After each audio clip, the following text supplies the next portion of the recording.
Entendendo o presente simples, part 2.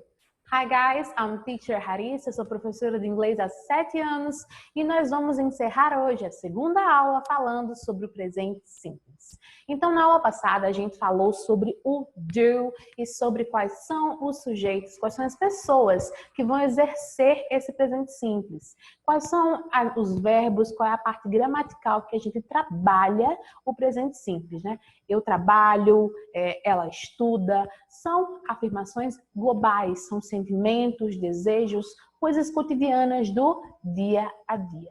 Só que para hoje, eu deixei para a gente falar sobre hoje, sobre a terceira pessoa do singular. E quem é a terceira pessoa do singular, teacher?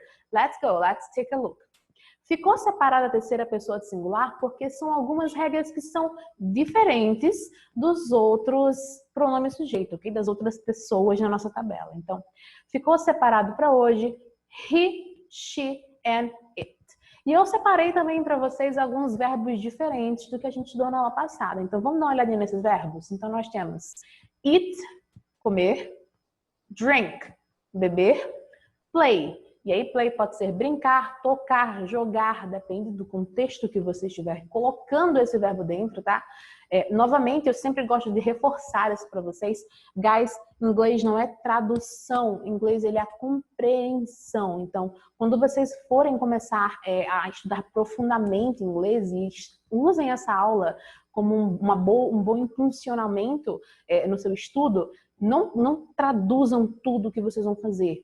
Nos meus stories lá no Instagram, dê uma olhadinha, eu sempre dou dicas de como vocês têm que memorizar algumas coisas para dentro do contexto da frase, não tradução. Alright? So let's continue. Sleep, dormir. Shop, comprar. Ô teacher, mas na aula passada você falou que comprar era buy. Sim, comprar, buy é comprar, shop seria fazer compras. Ok? Então os dois podem ser usados para comprar, ok? Walk the dog. Teacher, você usou uma coisa tão diferente. Walk the dog é passear com o cachorro. Coisas do nosso dia a dia. Ok? So, kiss, beijar. Wash, lavar. Go, ir. Worry, preocupar. Cook, cozinhar. São coisas comuns do dia a dia, acredito que cada um de nós que a gente está vivendo, né? E a gente vai utilizar esses verbos nas seguintes frases que eu coloquei alguns exemplos para vocês, ok? Trabalhando, he, she and it. Ele, ela e o it, lembrando que a gente sempre aprendeu que era eles ou elas para coisas e animais. Então a gente vai trabalhar muito animais, ok? Ok, let's go. So, first example, he drinks a lot of water. Teacher, drinks? Yeah. Pay attention. He drinks a lot of water. Ele bebe muita água. Ô, teacher, mas esse verbo aqui está no plural? Não. Calma que isso é uma regrinha gramatical. Novamente, vamos sempre lembrar que o inglês ele é compreensão e não tradução. Por isso que eu separei essa aula da outra. Então, calma, paciência que a gente chega lá. Então, drink, beber, a lot of, muita, para coisas incontáveis, water, água. E aí vou usar também no mesmo exemplo que eu usei da aula passada, que a gente vai fazer substituição de nomes para pronomes, ok? So, Maria walks her dog every night. She walks her dog every night. Ela passeia com o cachorro dela, né? Com o cachorro dela todas as noites, ok? My dog plays with the ball. Meu cachorro brinca com uma bola. Qual é a semelhança que nós temos entre esses três verbos? Drinks, walks, plays. Ah, teacher, fácil, né? É o S. Quer dizer que isso significa que todos vão para o plural? Não, não tem nada a ver. Quer dizer que, geralmente, os verbos que são colocados para a terceira pessoa do singular, quando estão no presente, eles dão uma pequena modificada. E que modificada é essa, teacher? Vamos dar uma olhada? Vamos estudar sobre isso? Vamos lá. Simple present, does. Na aula passada a gente estudou o do. O do ele é utilizado para I, you, we, they. Quem é? Eu, nós, você ou vocês e eles ou elas. Sobrou a terceira pessoa do singular, que é he, she e it, e é o que a gente vai utilizar aqui. O does, ele vai ter o mesmo sentido do do, ele vai ter as mesmas aplicações do do, ou seja, o que eu tenho falado na aula passada? que o do serve para fazer perguntas no presente. O does também serve para fazer perguntas no presente na terceira pessoa do singular. Então, she studies. Ela estuda. Does she study? Ela estuda. She doesn't study. She does not study. Mesma coisa, tá? Ela não estuda. Mas aí eu uso o does para perguntas, ok? Do mesmo jeito do, presta atenção nisso. O does também pode ser um auxiliar de pergunta, que é nesse caso aqui, quanto pode ser um verbo, que é o verbo fazer. Depende do contexto. Alright? Let's go. E aí a gente vai dar uma aprofundada nas maneiras que a gente usa essas gramaticais, essas dicas gramaticais. Affirmative, negative and interrogative. Afirmação, negação e interrogação, interrogativo, ok? So let's go. Então, primeiro a gente vai entender uma coisa. Vocês viram que nesses primeiros verbos todos ficaram com S, né? Drinks, walks, plays. Não quer dizer que todos os verbos na terceira pessoa do singular vai só adicionar um S? Não, sabe por quê? Olha aqui, ó, studies. O verbo study tem um Y. E o que foi que aconteceu? Ele desapareceu, colocou IS. Eu já ouvi isso em algum lugar na escola. Eu tiro o Y, coloco o IS, ou IAD, ou Vamos tirar essa dúvida? Vamos lá. O que acontece é o seguinte. Quando é na terceira pessoa do singular no presente, o verbo ele vai modificar um pouquinho.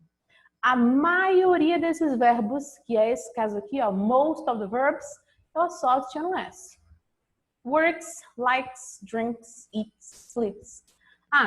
Fácil, teacher, fácil. Tem exceções? Vamos ver as exceções. Então, verbs ending with. Os verbos terminados em. Anota isso que é importante, hein?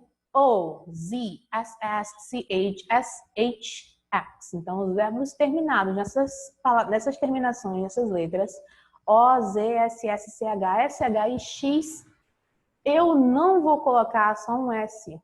Eu adiciono ES. Goes, does, kisses, washes, watches, fixes. Ok? Eu adiciono ES. E aí, tem mais alguma dica? Tem. Verbos terminados com Y.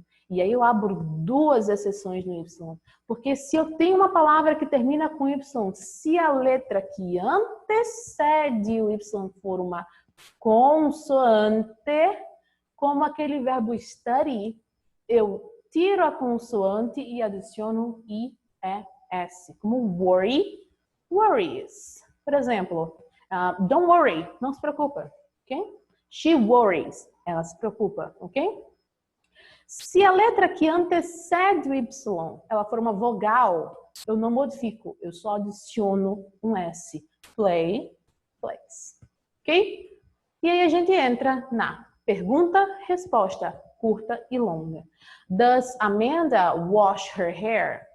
Anotação para você. Você viu que a gente estava até agora falando sobre a modificação do verbo. Mas aí eu tenho uma pergunta, e na pergunta eu coloquei wash. Meu verbo tá aqui, ó. Wash. Eu não coloquei. Teacher, eu vi que quando uma palavra, quando um verbo termina com SH, ele teria que adicionar o quê? ES, né? E o que aconteceu aqui, teacher? Aconteceu que quando eu faço perguntas, preste atenção, quando eu faço perguntas, eu não vou fazer modificação no verbo. Eu não faço modificação no verbo, tá? Por quê? Porque na pergunta eu já tenho o meu auxiliar lá, o does, ele já está presente.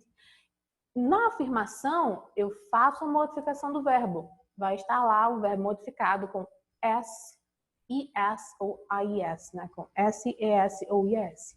Na resposta negativa, ou uma frase negativa, eu também não vou ter a modificação do verbo. Por quê? Na resposta negativa, obrigatoriamente, eu já vou ter de novo o does presente. E se eu já tenho o meu verbo auxiliar ali presente, eu não preciso modificar o verbo novamente. Vamos voltar para os exemplos para você dar uma olhada? Vamos ver. Aqui vocês vão ver. Ó.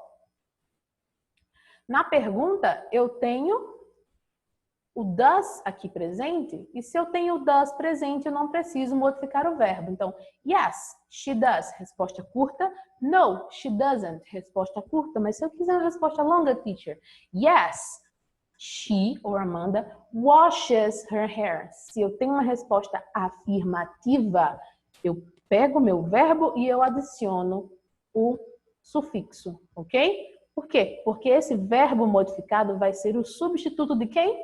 Aqui, ó, do meu verbo auxiliar. Very good.